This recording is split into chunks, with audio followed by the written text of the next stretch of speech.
wabarakatuh. Salam sejahtera untuk kita semua. Mohon izin memperkenalkan diri Bapak. Nama saya Demetri Prasiakrina. Saya berdiri di sini selaku moderator pada materi 2.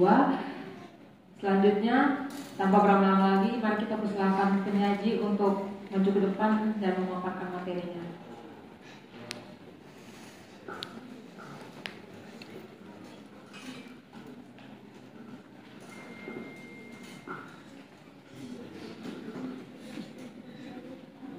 Baik, Assalamualaikum warahmatullahi wabarakatuh. Selamat siang Bapak Istiono, selamat siang rekan-rekan. Izin memperkenalkan diri, nama Ahmad Fauzan Al-Farizi, NIT 233-24697, nomor absen 01. Di sini saya ingin memaparkan isu-isu terkait materi 2 dari menit 21 sampai 40. Isu yang pertama yaitu kemanfaatan yang berorientasi pada usaha-usaha mampu memberikan penghasilan tambahan bagi pihak yang berhak, yaitu berupa uang. Kedua, dampak terhadap kondisi kesejahteraan pihak yang berhak, yaitu berupa kesehatan dan gizi, pendidikan, ketenaga kerjaan, tingkat konsumsi, rumah atau tempat tinggal, dan kemiskinan. Ketiga, sebagian besar pengadaan tanah merupakan kebun campuran dan sawah. Keempat, pemanfaatan keuangan ganti rugi menunjukkan tren positif, yaitu membeli tanah garapan baru. Yang kelima, pemerintah dapat memberikan pelatihan-pelatihan kepada pihak yang berhak yang kehilangan pekerjaannya atau ingin berpindah pekerjaan yang baru.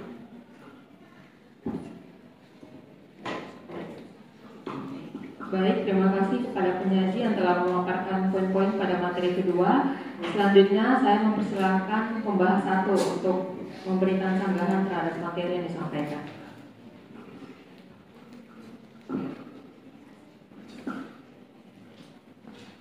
Baik, perkenalkan nama saya Vicky Mohidin. Saya di sini sebagai pengawas 2. Tadi pada poin-poin yang telah dibacakan, saya mengambil poin yang kesimpulannya keuangan ganti rugi itu menunjukkan tren positif. Nah, untuk teori sendiri saya mengambil teori interaksi simbolik, di mana substansi teori 1, manusia bertindak dengan sesuatu berdasarkan makna-makna yang ada pada sesuatu itu bagi mereka. Yang kedua, makna tersebut berasal dari interaksi sosial seorang dengan orang lain.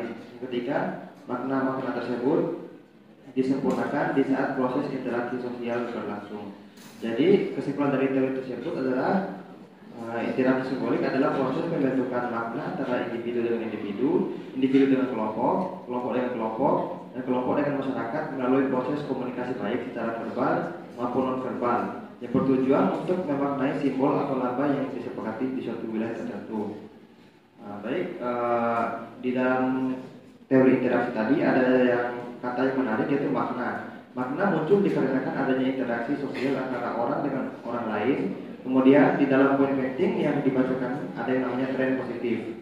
Berdasarkan hal tersebut, makna seperti apa yang ada di dalam stigma masyarakat sehingga terjadi tren positif dalam pengadaan tanah tersebut.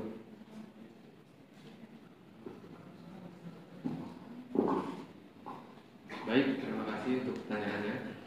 Pertanyaannya tadi seperti makna seperti apa yang ada dalam stigma masyarakat sehingga terjadi tren positif dalam pengadaan tanah. Oke. Dalam proses pengadaan tanah, tren positif bisa terbentuk ketika masyarakat mulai melihat manfaat dan peluang baik dari proses tersebut. Ini terjadi melalui interaksi dan komunikasi antar anggota masyarakat. Jadi ada beberapa makna yang terjadi karena adanya tren positif itu, yaitu yang pertama, kesempatan untuk perbaikan hidup. Jadi orang-orang di desa tersebut mulai percaya bahwa uang ganti rugi dapat digunakan untuk meningkatkan kualitas hidup mereka. Misalnya dengan membeli rumah atau membeli tanah garapan baru seperti yang saya sebutkan tadi. Yang kedua, pembangunan untuk kepentingan bersama. Jadi masyarakat mulai memahami bahwa pengadaan tanah yang dilakukan itu proyek yang bermanfaat bagi banyak orang, seperti jalan raya dan fasilitas umumnya. Ketiga, keterbukaan proses. Jika proses pengadaan tanah dilakukan dengan transparan dan adil, masyarakat bisa membangun kepercayaan terhadap pemerintah atau pengembang lainnya. Dan juga peluang ekonomi baru.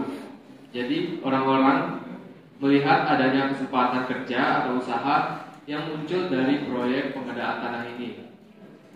Jadi penting untuk diingat bahwa tren positif ini bisa terjadi jika proses pengadaan tanah benar-benar dilakukan dengan baik dan memberikan manfaat yang nyata bagi masyarakat. Begitu jawaban dari saya. Baik, terima kasih atas jawaban yang telah diberikan. Apakah diterima oleh pembahas satu? Selanjutnya saya mempersilakan pembahas 2 untuk maju ke depan memberikan pertanyaan terhadap materi yang disampaikan.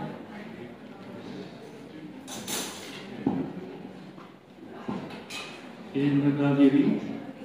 Nama saya Muhammad Iqbal Jaksa, NIT 23247734. Isu yang saya ambil yaitu isu kedua yang dampak terhadap kondisi kesejahteraan pihak yang berhak. Teori yang saya gunakan yaitu teori struktural fungsional. Substansi teori: 1. Masyarakat memiliki suatu sistem sosial yang terdiri atas bagian-bagian atau elemen yang saling berkaitan dan saling menyatu dalam keseimbangan. Yang kedua, perubahan yang terjadi pada satu bagian akan membawa perubahan pula terhadap bagian yang lain. Yang ketiga, asumsi dasarnya adalah bahwa setiap struktur dalam sistem sosial bersifat fungsional terhadap yang lain. Jadi pertanyaan saya, bagaimana perubahan dalam sistem sosial akibat pengadaan tanah yang mempengaruhi keseimbangan berbagai elemen kesejahteraan seperti kesehatan, pendidikan, ketenagakerjaan, konsumsi, tempat tinggal, dan kemiskinan yang saling berkaitan dalam masyarakat. Baik, saya jawab pertanyaan dari pembahas 2. Di sini kita perlu tahu kalau kesejahteraan seseorang itu yaitu berupa pertama kesehatan, pendidikan, ketenagakerjaan, tingkat konsumsi, rumah atau tempat tinggal, dan kemiskinan. Nah, perubahan yang terjadi pada sistem sosial dari kesehatan pihak yang berhak tersebut, yang pertama yaitu pihak yang berhak mampu memenuhi fasilitas kesehatannya, baik menggunakan program pemerintah yaitu BPJS atau sejenisnya, ataupun dengan mendatangi langsung praktik kesehatan seperti praktik dokter atau praktik perawat dengan membayar biaya sekitar 50 hingga 200 ribu, serta fasilitas kesehatan yang didukung yang dapat diterima oleh pihak yang berhak. Selanjutnya dari sisi pendidikannya, pihak yang berhak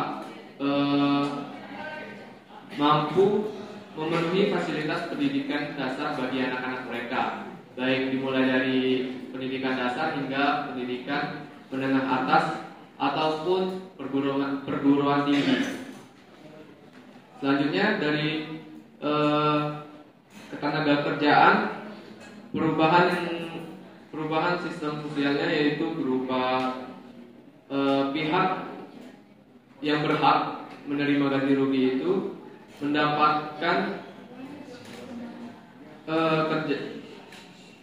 memberikan usaha ataupun mendapatkan upah yang berupa pendapatan untuk berlangsungnya kehidupan mereka, yaitu seperti kegiatan menggarap kembali tanah pertanian ataupun penghasilan yang cukup dari hasil pertanian.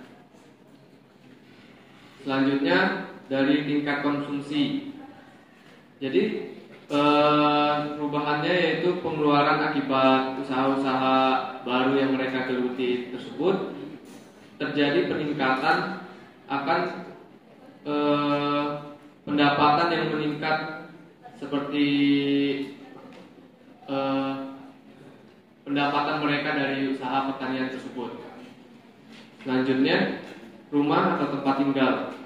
Nah, jadi pihak yang berhak ini memiliki rumah tempat tinggal yang nyaman untuk keberlangsungan hidup mereka, yang ditandai dengan bangunan yang permanen dan memiliki status hak yang pasti.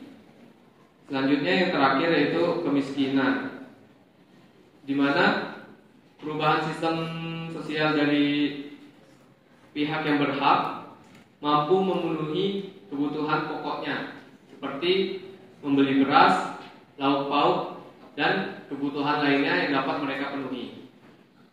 Mungkin itu saja yang bisa saya jawab dari pertanyaan pembahas 2. Baik. Terima kasih kepada penyaji dan pembahas yang telah berpartisipasi pada materi 2 kali ini. Apabila ada kesalahan kata, kami mohon maaf. Thank you very much for your attention. Wassalamualaikum warahmatullahi wabarakatuh.